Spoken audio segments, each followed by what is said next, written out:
Story 1. Being followed in Rio. When I was 25, I decided to take a solo trip to Rio de Janeiro, eager to see my favorite DJ perform. My first days were filled with adventures and new friendship. I hooked up with a few fellow travelers, and together we explored iconic landmarks like the Christ, the Redeemer statue, and Sugarloaf Mountain. But when night fell and they went to another event, I was free to do what I liked. One evening, hungry and in need of a quiet place to eat, I happened to find a small, dark restaurant on the outskirts of the city. The restaurant looks quaint, with a menu that feels comfortingly familiar amid the unfamiliar surroundings. I walked in, hoping to eat a peaceful meal, but quickly noticed a man at a nearby table looking at me with an intense look that made me tense. He was about 50 years old, with a harsh face and uneasy eyes. Even though I tried to focus on the menu and ignore him, he still started talking. His Portuguese had a local accent, but he was still clear enough about his intentions. "Your Portuguese is quite good," he said, his voice tinged with terrifying condescension. I tried to respond politely, even though I could feel a shiver run down my spine. He insisted on teaching me, but his probing questions about my whereabouts seemed intrusive.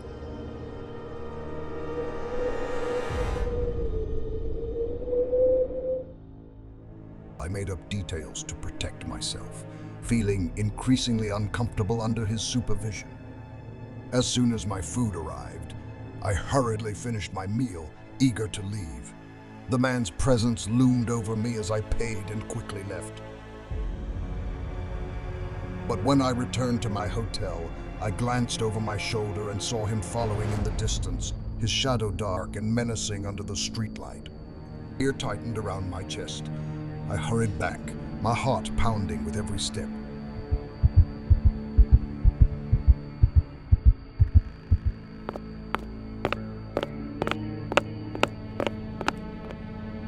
Once inside the Airbnb, I locked the door and pulled the curtains tight. My mind raced with thoughts of what might happen next. The eerie stillness of the night outside only added to my anxiety. A few hours later, after a brief visit to a local bar, I returned to find a window slightly open and curtains flapping ominously in the wind. Panic welled up inside me. I called the police, my voice shaking as I described the situation. They arrived quickly, and to my horror and relief, arrested the man who had been following me. Seeing him handcuffed was both a terrifying and liberating scene. This experience left an indelible mark on me. I left Brazil the next morning, haunted by the ordeal and vowing never to return. The city's vibrant charm is forever tainted by the darkness of fear that followed me in those dark, tense hours.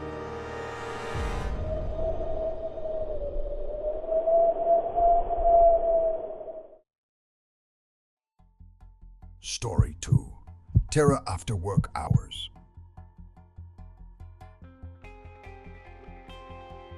The holidays are always a time of warmth and joy. But that year, I found myself working at a restaurant that seemed to challenge that spirit. The restaurant is a relic from another era, with dim lighting and faded decorations giving it an unsettling, almost forgotten feel. The neon sign flashes continuously outside, casting eerie shadows on the cracked linoleum floor. The air is always filled with the smell of burnt coffee and grease. It's not the most glamorous job, but the extra money is needed, and I hope it will be a temporary solution until college starts again. One cold December night, as I was preparing to close, I found myself alone in the restaurant, except for a group of rough-looking men who had lingered long after the restaurant's usual closing time. They were a noisy bunch. Their laughter was raucous and their conversation vulgar. I was hoping they would leave quickly, but their presence became increasingly annoying. One of them, in particular, stood out. A tall man with a scar running down his cheek and a smile that made my skin crawl.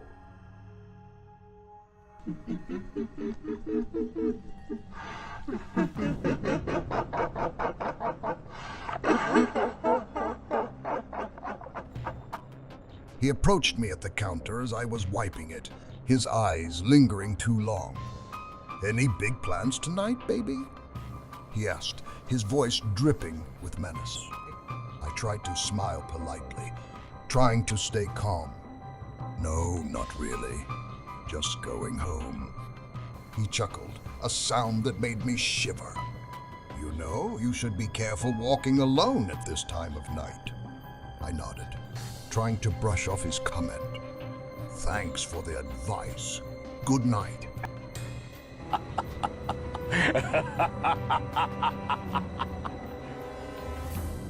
With that, I hope to close the chapter on this disturbing interaction. As I completed my task, the last of the men left, their loud laughter fading into the night. I locked the door and walked out, eager to return to the safety of my apartment. But as I walked, I couldn't escape the feeling that I was being watched. My footsteps echoed on the deserted street, and every shadow seemed to turn into a potential threat.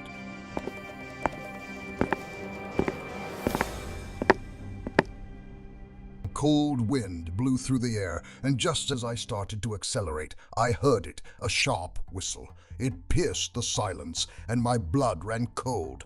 I glanced over my shoulder and saw him, the man with the scar from the diner, standing across. His predatory smile was unmistakable as he began to follow me.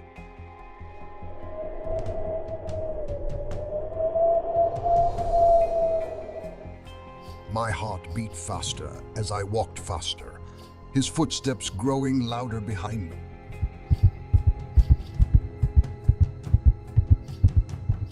I could hear his uneven breathing as he closed the distance between us. Fear welled up inside me, pushing me forward.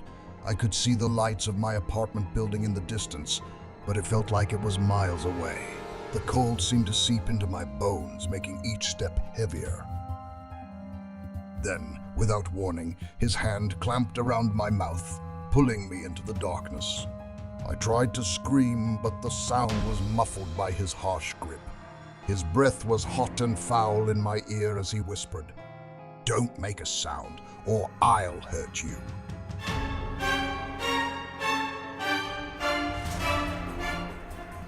Panic rose within me, and I fought back with all the strength I had. My nails dug into his face as I clawed at his eyes, desperate to escape his iron grip.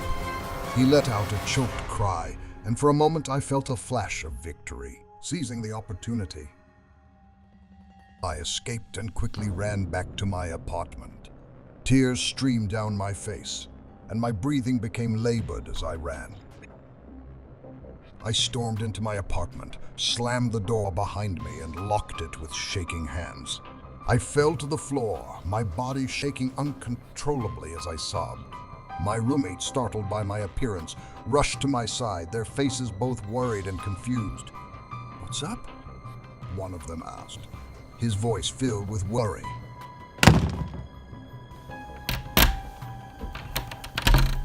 Between gasps, I tried to explain the terrifying encounter. They comforted me, but the fear remained like a dark cloud.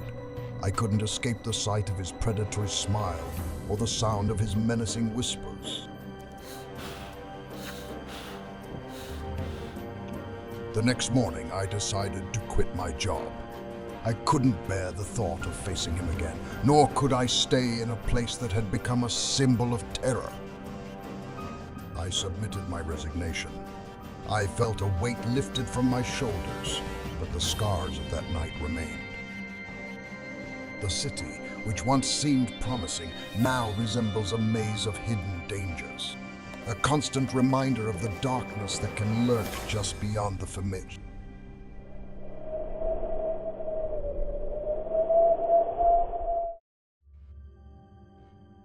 Story 3.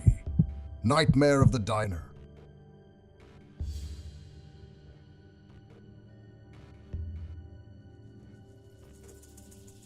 At 19, my financial situation was dire, so I took a second job at a 24-hour diner that promised the steady, albeit modest, income I desperately needed.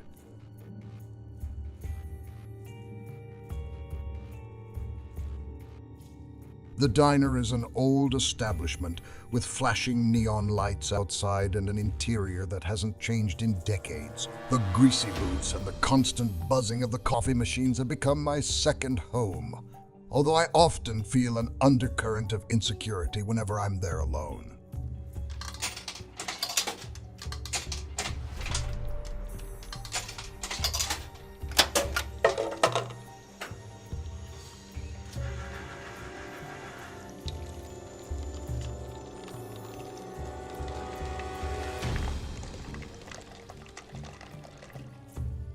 Late one night, around 1 a.m., a man named Trevor walked in.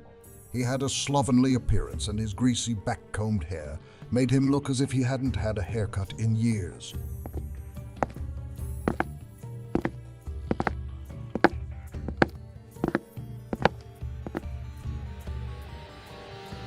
I was exhausted from working a double shift, but I tried to look cheerful so I could get a tip. Trevor sat at the counter, and from the moment he started speaking, I felt cold. His comments were full of meaning, his eyes flickering over me in a way that made my skin prickle.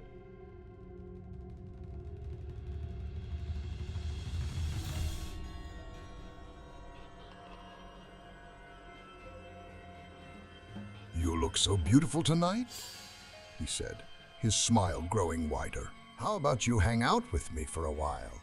I have a boat, you know." I forced a polite smile, trying to hide my discomfort. "Thanks, but I have plans." He didn't seem to understand. "Come on, don't be shy. This will be our little secret.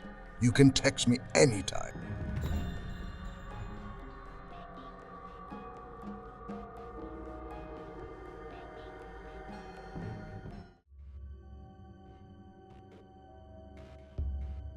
I tried to brush him off, but he didn't leave immediately.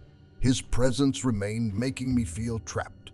His tip was small, and when he left, he glanced back, which only deepened my restlessness.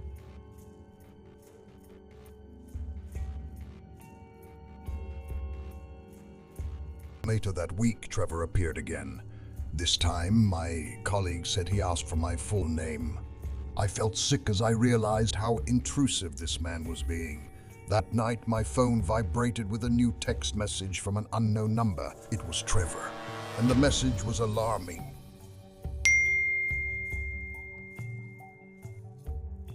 "Hey, it's Trevor. I got your number from last time. Hope you're free tonight." I tried to ignore it, but the messages kept coming. They start out harmless but quickly escalate. He sent me photos of me from inside the diner, snapshots that made my blood run cold. I felt violated, exposed in a place where I should have felt safe.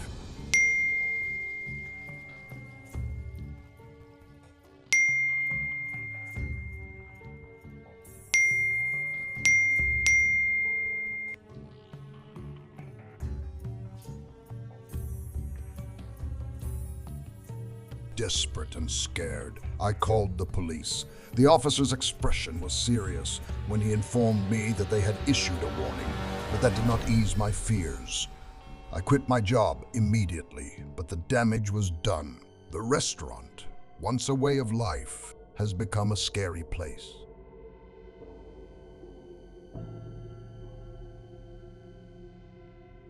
When my lease expired, I moved into a new apartment, hoping for a fresh start.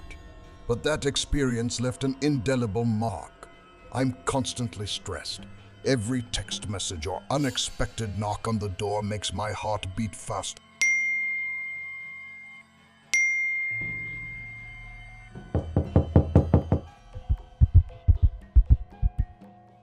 The fear of being followed, of having my privacy blatantly violated, lingers like a shadow. reminding me that danger can be hidden in the most mundane of settings.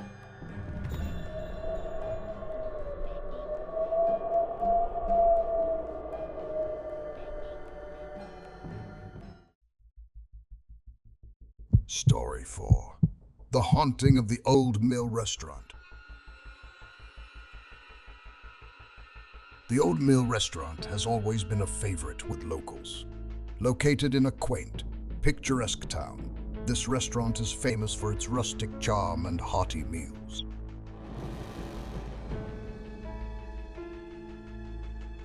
The building, a historic factory converted into a restaurant, is as much a part of the town's history as the stories told by the restaurant's patrons.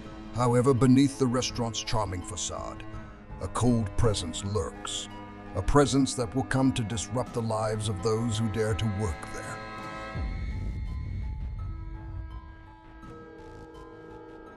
Sophia, a recent college graduate, is excited to get a job at the Old Mill. The restaurant's quaint decor and cozy atmosphere seem to promise a peaceful working environment. Little did she know that her excitement would soon give way to fear. The first few weeks went smoothly. Friendly staff, pleasant customers, and the restaurant's historic atmosphere make each shift feel like a walk through a bygone era. But when October arrived, a strange atmosphere began to pervade the facility. Sophia noticed subtle changes. A cold draft that shouldn't have been there, unexplained whispers in empty rooms, and shadows that seemed to move on their own.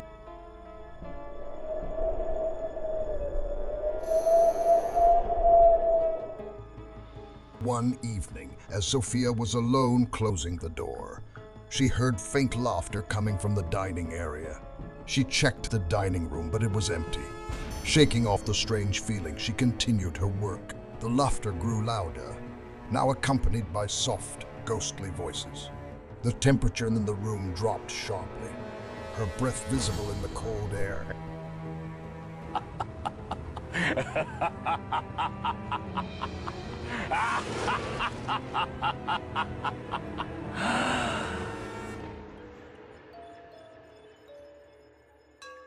As she was about to leave, the lights flickered and went out, plunging her into darkness. Panic surged through her as she groped for her phone. The flashlight illuminated the old, dusty beams and the remains of cobwebs, but nothing else. She heard a faint, ghostly voice calling her name, Sophia.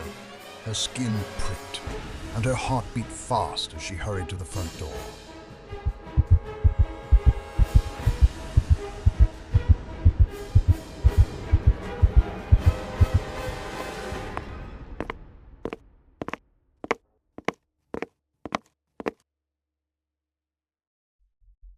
Outside, she saw a figure standing next to the window. It was an old man with a tanned face. His clothes were like those of another era. He was looking straight at her, his eyes sunken and lifeless. Sophia's scream caught in her throat as she struggled with the door, finally escaping into the cold.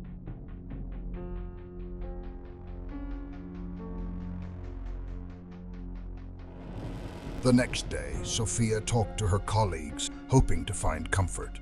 Instead, she received understanding looks and hushed voices. The manager, a stern woman named Helen, finally opened up about the restaurant's history. Old Mill was once the site of a tragic accident. In the early 1900s, a fire claimed the lives of several workers trapped inside. It seems like their spirit has never left.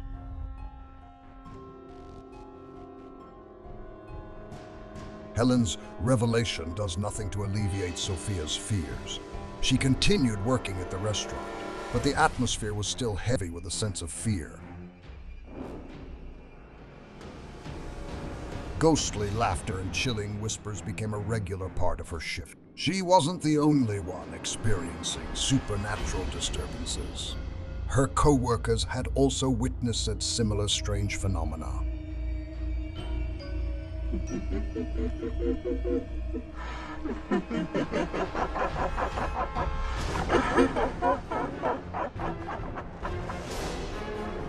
One particularly unpleasant night, While preparing the restaurant for a special event, Sophia saw the ghost of the old man again. This time, he was not by the window, but standing right in front of her, his expression both sad and angry.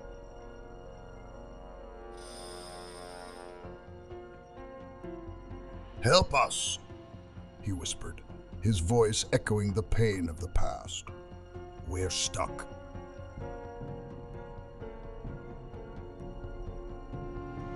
Sophia, motivated by both fear and compassion, decided to research the restaurant's history more thoroughly. She discovered that the fire was actually a tragic event, with no suitable memorial for the victims.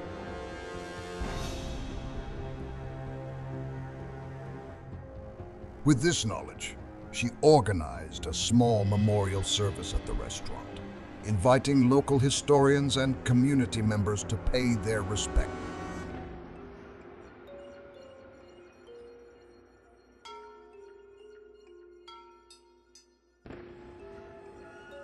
Since that night, the hauntings at the old mill restaurant gradually subsided.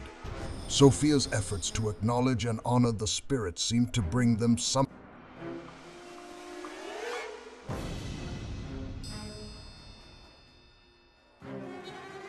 The restaurant remains a beloved local establishment, but for those who have experienced the supernatural, it will always be a reminder of the ghosts that prowl just beyond the veil of normalcy.